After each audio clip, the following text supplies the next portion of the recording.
Hi, this is Mrs. Crawford. This video was created for Kenton Ridge High School students preparing for the OGT, and it's powered by TouchCast. So we're almost done with preparing for the OGT. Before we finish with a concluding paragraph, let's look one more time at what you should do. Remember, when we get to the OGT, we're going to read the question, circle or underline the qualifying terms, and brainstorm a list of details. So we already did that. Here, remember, is our list of qualifying terms where we're talking about the similarities and differences of high school and elementary school. And by now, you should have already written an introduction and one body paragraph. Obviously, I don't want your writing to be identical to mine, but just to make sure we're all on the same page, let's look at the thesis statement and topic sentences from my example essay. So my thesis statement said, high school is very different, but there are some similarities, because remember, we were talking about the differences between high school and elementary school. In my first body, I talked about the differences. High school is very different than elementary school because the format of the school day is different. You saw that body paragraph in our last video. I didn't show you body 2, but this was my topic sentence. Here you go.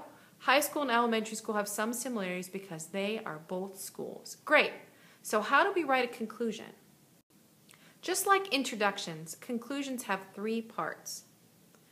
They have a reminder of your thesis statement. You can kind of consider this a reminder of what you argued in your paper. They also have a reminder of your topic sentences. These are reminding your reader about why you're right about your thesis statement. And the last thing that you want to include in a conclusion is any kind of final thoughts or opinions that you would have. Now that you know what makes up a conclusion, let's look at my concluding paragraph. In Google Classroom, label the parts of the conclusion in the table after I help you understand it. It's true that high school and elementary school are not exactly the same. The structure of the day can make it feel very different than what you do right now. But you'll be okay in high school as long as you remember that it's still just school. Try your best, do your work, and you'll be just fine. Okay, so which sentence in that paragraph represents the thesis statement? You'll notice it's not exactly the same as what I wrote, but it is the same argument. Make sure that you label that in Google Classroom. Which sentences will remind my reader what my topic sentences were? That's right, although these next 2 sentences underlined in orange are not identical to my topic sentences, they're reminding my reader that it's the structure I talked about in paragraph 1, and it's the fact that they're both like school in paragraph 2. Okay, so which sentence represents my final thoughts?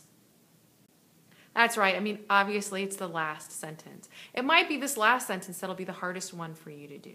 So you just think of, what did I really want to say in the rest of my essay that I didn't get a chance to do?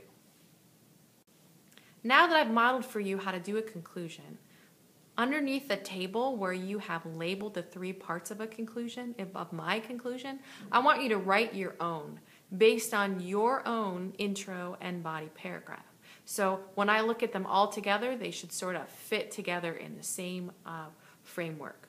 I hope that helps, and have a great afternoon. Good luck on the OGT.